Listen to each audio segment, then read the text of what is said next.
उद्धव ठाकरेंची 4 वाजता पत्रकार परिषद. नागपूर विधिमंडळ पक्ष कार्यालयामध्ये पत्रकार परिषद घेणार. कोकणातल्या हापूस आंब्याच्या जीआय मानांकनावरून भास्कर जाधव आक्रमक. हापूसचं मानांकन का काढताय? हवं असल्यास गुजरातला जाऊन राहा, जाधव भडकले.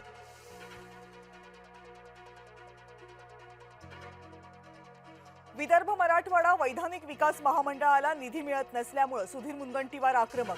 फक्त हुरडा खाऊन परत जाल याला अर्थ नाही. मुनगंटीवारांना सरकारला पुन्हा एकदा घरचा आहे. राज ठाकरेंवर ठाणे न्यायालयातील सुनावणी पूर्ण. तुम्हाला गुन्हा मान्य आहे का? न्यायालयाचा सवाल. तर गुन्हा मान्य नसल्याचं राज ठाकरेंचं उत्तर. नागपूरमध्ये आज राज्य मंत्रिमंडळाची बैठक. नागपूर विधान भवनामध्ये पार पडणार बैठक. महत्त्वाचे निर्णय घेतले जाणार असल्याची माहिती.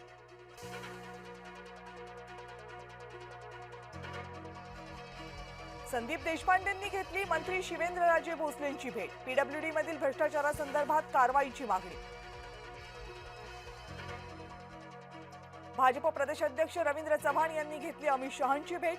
आगामी निवडणुकांच्या पार्श्वभूमीवर चर्चा झाल्याची सूत्रांची माहिती.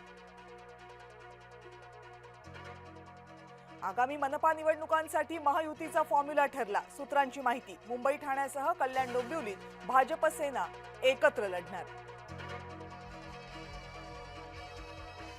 मुंबईत शिवसेनेनं मागितलेल्या 227 पैकी 90 ते 100 जागा. महसूल मंत्री चंद्रशेखर बावनकुळेंची माहिती. मंत्री भरत गोगावले यांचा एक व्हिडिओ माझ्याकडे. शेकापच्या राज्य प्रवक्त्या चित्रलेखा पाटील यांचा दावा. सत्ताधारी आमदारांच्या व्यवहारांच्या सखोल चौकशीची केली मागणी. अजामीन पात्र अटक वॉरंट प्रकरणी बच्चू कडूंना दिलासा. कडून विरोधातील अटक वॉरंट कोर्टाकडून रद्द. कडूंनी कार्यकर्त्यांसह 2018 मध्ये केलं होतं आंदोलन. भिवंडीच्या पडघाजवळ बोरिवली गावात छापेमारी. एटीएस आणि ईडीच्या पथकाकडून काही घरांवर छापे. प्रचारात महापुरुष आणि संतांचे फोटो वापरण्यावर बंदी आणा. हिंदू जनसंघर्ष समितीची जिल्हा प्रशासनाकडे मागणी. पॅम्पलेट्स, बॅनर, फलकांवर संत महापुरुषांचे फोटो वापरतात.